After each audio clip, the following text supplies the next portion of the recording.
হর হর মহাদেব। নমস্কার বন্ধুরা, আজকের বিশেষ ভিডিওতে আপনাদের সকলকে স্বাগত জানাই। দেবাদিদেব মহাদেব হলেন ব্রহ্মস্বরূপ। তিনি একাধারে নিরাকার আবার সাকারও। আমাদের হিন্দু ধর্মে শিবের আরাধনা মূলত দুটিভাবে করা হয়, একটি মূর্তিতে এবং অন্যটি লিঙ্গরূপে। তবে ভারত জুড়ে মহাদেবের লিঙ্গরূপের পূজার প্রচলনই সবচেয়ে বেশি। শিবলিঙ্গ কেবল একটি পাথর নয়, এটি মহাজাগতিক শক্তির প্রতীক। অনেকে মনে করেন বাড়িতে শিবলিঙ্গ রাখা খুব কঠিন কাজ, কারণ এর সাথে জড়িয়ে আছে অনেক পবিত্রতা এবং কঠিন কিছু নিয়ম। কিন্তু শাস্ত্র বলছে শিব অত্যন্ত দয়ালু এবং অল্পতেই তুষ্ট হন। আজকের এই আলোচনায় আমরা পুঙ্খানুপুঙ্খভাবে জানব বাড়িতে শিবলিঙ্গ রাখার সঠিক নিয়ম কী, কোন দিকে মুখ করে বসাতে হয়, কী কী নৈবেদ্য দেওয়া নিষিদ্ধ এবং শাস্ত্র অনুসারে কোন ধরনের শিবলিঙ্গ বাড়িতে রাখা সবচেয়ে শুভ। বাড়িতে শিবলিঙ্গ স্থাপনের ক্ষেত্রে প্রথম এবং প্রধান বিষয় হলো সঠিক স্থান নির্বাচন। একটি পবিত্র দেবালয় বা ঠাকুরঘর ছাড়া অন্য কোথাও শিবলিঙ্গ রাখা একদমই উচিত নয়। শাস্ত্রমতে শিব হলেন বৈরাগ্যের প্রতীক, তাই শোবার ঘর বা কোলাহলপূর্ণ জায়গায় শিবলিঙ্গ স্থাপন করা নিষিদ্ধ। আপনি যদি নিয়ম মেনে পুজো করতে নাও পারেন, তবে প্রতিদিন অন্তত 1 ঘটি শুদ্ধ জল অর্পণ করা আবশ্যক। বাড়িতে কেবল একটিমাত্র শিবলিঙ্গ রাখাই শ্রেয়। একের অধিক শিবলিঙ্গ বাড়িতে রাখলে বাস্তুদোষ তৈরি হতে পারে এবং এতে পরিবারের সদস্যদের উপর নেতিবাচক প্রভাব পড়ার সম্ভাবনা থাকে বলে অনেক পণ্ডিত মনে করেন। শিবলিঙ্গ স্থাপনের সময় আমাদের খেয়াল রাখতে হবে তার উচ্চতার দিকেও।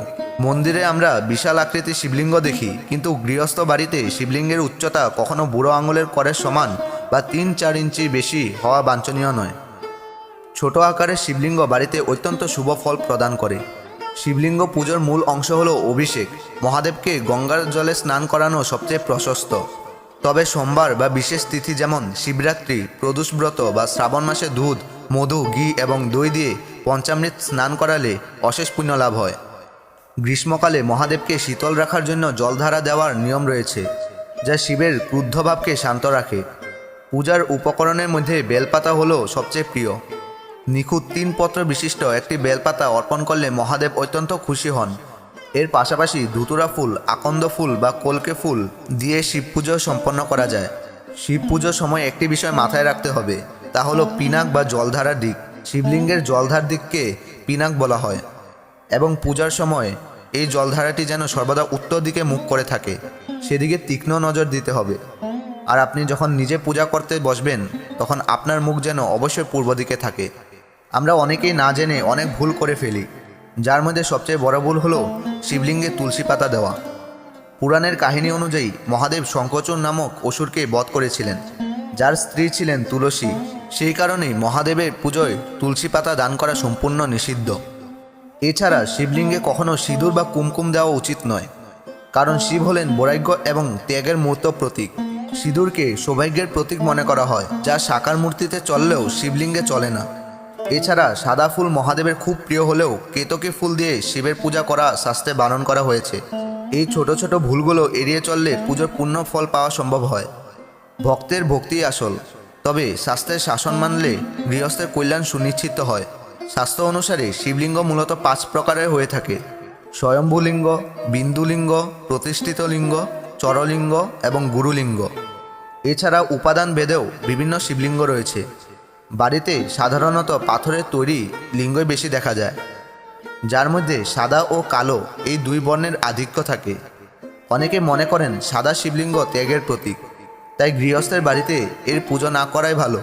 তবে স্ফটিকের শিবলিঙ্গ বা পারদ শিবলিঙ্গ বাড়িতে রাখা অত্যন্ত সৌভাগ্যের লক্ষণ।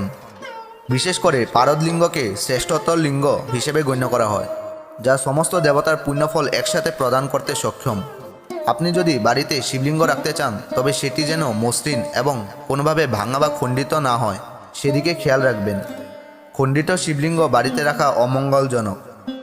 সর্বশেষে মনে রাখতে হবে যত্র জীব তত্র শিব, অর্থাৎ প্রতিটি জীবের মধ্যেই শিবের অবস্থান। আচার অনুষ্ঠানের চেয়েও বড় হলো অন্তরের ভক্তি। মহাদেব ভোলানাথ, তিনি যেমন অল্পে সন্তুষ্ট হন, তেমনি শুদ্ধ মনে তাকে ডাকলে তিনি ভক্তের সমস্ত মনোবাঞ্ছা পূর্ণ করেন। বাড়িতে শিবলিঙ্গ রাখা মানে নিজের ঘরকে মন্দিরের পবিত্রতায় ভরিয়ে তোলা। তাই নিয়মিত স্নান, শুদ্ধ বস্ত্র পরিধান এবং ভক্তিভরে ওম নমঃ শিবায় মন্ত্র জপ করে তার সেবা করুন। আজকের এই আলোচনা যদি আপনাদের ভালো লেগে থাকে এবং আপনারা যদি মনে করেন এই তথ্যগুলো আপনাদের আধ্যাত্মিক জীবনে সহায়ক হবে, তবে অবশ্যই ভিডিওটি লাইক এবং শেয়ার করবেন এবং আপনাদের ঘরে যদি শিবলিঙ্গ থাকে তাহলে কমেন্টে জানাবেন। আরেকটি কথা, আমাদের চ্যানেলটি সাবস্ক্রাইব করতে ভুলবেন না। হর হর মহাদেব।